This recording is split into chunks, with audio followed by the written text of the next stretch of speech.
In the previous episode, we caught ourselves a Raikou and we powered it up so much that he became our main carry. We ended up the episode at level 49, and believe it or not, this episode we will not level up, but we will do a lot of stuff. Getting new legendaries and a lot of new Pokemon. Welcome to episode number 5.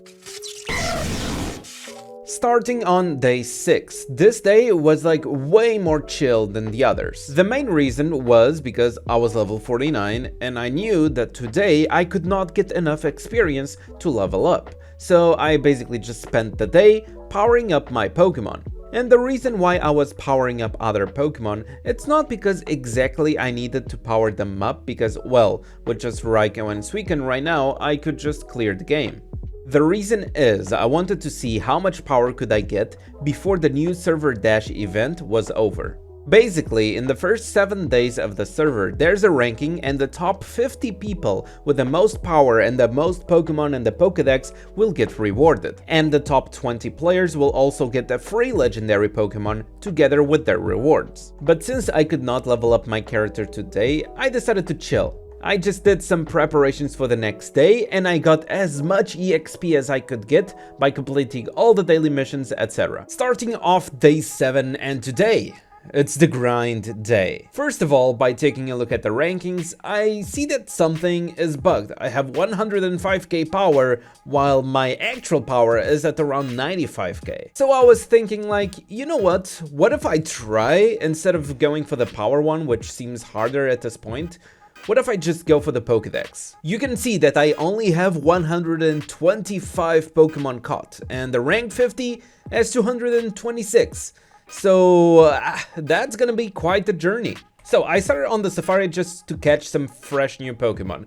Let's just say that at this point I am editing the video and I have no idea what I got the extra safari tickets so far. Because I started the day with 8 safari tickets. I know that you can get one from dailies. I probably got more safari tickets from another event that was going on, but we will see. Nothing interesting showed up in safari, so I just started breeding Pokemon while I was waiting. Now, breeding Pokemon, it's an amazing thing, because if you did play the Gashapon, for example, I got myself an Alakazam. What can Alakazam give? It can give an Abra, because Abra is probably one of the rare Pokemons to find in Safari, so I was like, I am not going to get an Abra, I might as well just breed the Alakazam that I have. And by breeding the Alakazam that I have, I am allowed to get more Pokemons in the Pokedex. So whatever I have that it was on a later evolution that I got from Gashapon or something, I would breed it. I did not want to spend more safari tickets unless I really needed to. So I decided to start from scratch. Let's go to Pallet Town and catch everything that we can in basically all the cities that we have been. And while I was just busy watering some plants, I was clicking on the screen and I skipped the animation. I was like, oh, look, it's an Abra. It hatched. And since the Abra evolution was so cheap and I had enough items, well, straight away, Kadabra, let's go. And after just a few fishings, I finally got the last Pokemon that I needed to complete Pallet Town. I continued the same process, like over and over again, going to new towns, catch all the Pokemons that I could, and move on to the next one. One of the things that I enjoyed was that I finally had time to enjoy the extra things of the game.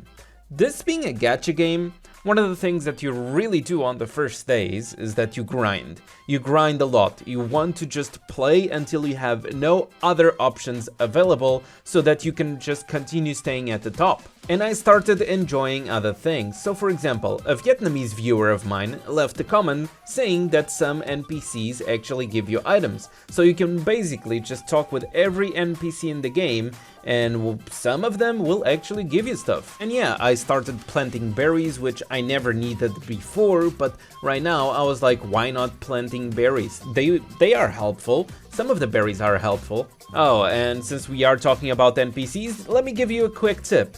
One of the NPCs near the entrance of the safari, if you talk to it, it will actually give you an extra safari tickets. So yeah, start talking with NPCs, they can actually give you good stuff. There's at least like 2 or 3 NPCs that I talked with that they would give you just safari tickets, and that's awesome. Okay, I am still at the 164 Pokemon caught. I need to speed this up. And speeding I did until I reached Viridian City Wild Area and I needed to catch an Octillery. I swear, this Pokemon must have been invited for some random Japanese video because I did not find this octopus anywhere. Screw this, I moved on.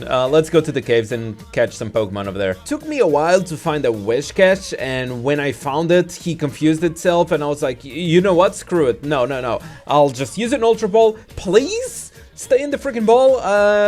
And yeah, with that, the abandoned mineshaft Pokedex was complete. Next on the list, Pewter City, and this one was quite fast because I already had a lot of the Pokemon from this area, so I quickly went to Iris Volcano. Even though my Scissor was like 4 times weak to fire, actually I caught Pokemon with ease. It was awesome. With Ignis Volcano complete, I could move on to another map. Remember, when you catch all the Pokemons of a specific map, you can claim some rewards, which is some Master Ball shards, some diamonds, and other stuff. After catching everything at Cerulean City Wild Area, I went to what I thought it was the last place, which was Cerulean City. I'm saying this because, well, I got a little bit confused. I was like, okay, Cerulean City is done?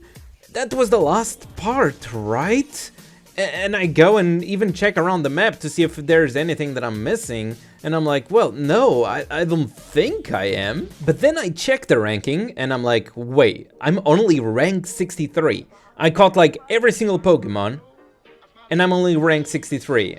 Wait, do I need to get everything else from the safari? The answer is no. I was actually missing something, and it was Viridian Forest. So while I was taking a look at the Pokedex, I noticed that I could catch one of the Pokemons in Viridian Forest, and I was like, holy crap!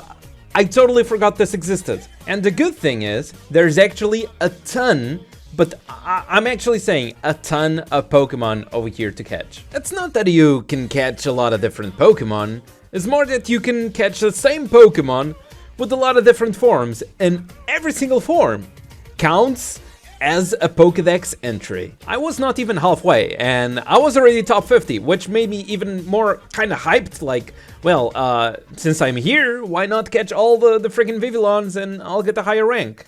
And catching Vivillons I did. It gets to a point, by the way, there's like 20 different Vivillons, so it gets to a point where you are basically just looking for one single form and you cannot find it. It takes so long to find that specific Vivillon that you'll be like, oh god, I'm never gonna get it. And then you also start wondering, does this even exist? Because maybe it could be bugged in the game and it could not exist. But I will assure you, every single Vivillon exists. And after catching all the Pokemon of Viridian Forest, I was now ranked 29. And now, something that I thought that it was not achievable, it's closer than I thought. I am very close to top 20 and very close of getting a free Celebi. So I decided to reset my Charizard so that I could power up Ivysaur and get that sleep powder and jump into the safari. Also keep in mind I was multitasking, so at the same time that I was in the safari, I was also hatching eggs and evolving Pokemon. After a lot of catching and a lot of tickets used, I finally used ticket number 20 and my guaranteed legendary was Meloetta. I am not going to say that I was happy. So far in this series, I've been everything but lucky while I see posts on Facebook groups and on my Discord of everybody getting like decent legendaries and I'm like looking at these random things. Why? Well, a Pokemon is a Pokemon, and this Pokemon was not legendary enough in my eyes to deserve a Master Ball, so, well, yeah, took me a while, but no, Meloetta, you just deserve an Ultra Ball, sorry. But you know what? After all of these Pokemons in the Safari, I managed to get a rank 15. And rank 15 would already be a free Celebi, and honestly, Celebi is just better than Meloetta. To make sure that I would not lose my rank, I still grinded for a little bit more, so I evolved Pokemon, hatched some others, ended the day with around 298 Pokemons. If I started doing this earlier in the week and not on the last day of the event, well, maybe I could have achieved something like top 10 or even better. After this adventure of trying to catch them all, I went back to powering up my team and even put Meloetta as part of the team so that I could get some overall better power. I was more focused wondering if I could get enough power to get to the top 20 so that I could get another extra legendary, but apparently no, like the power that I could make out of my account was not enough to enter the top 20, so we stayed like this. If you guys want to take a look, these are my top Pokemons that I had at the end of the day 7. And as you can see, on the following day, we had an email with our rewards, with Mr. Celebi over there, or Miss Celebi, whatever the gender was, over there, waiting for us. If you enjoyed this video, please leave a like and subscribe, because that way YouTube will show my videos to more people. Thank you so much for watching, and I'll see you on the next video.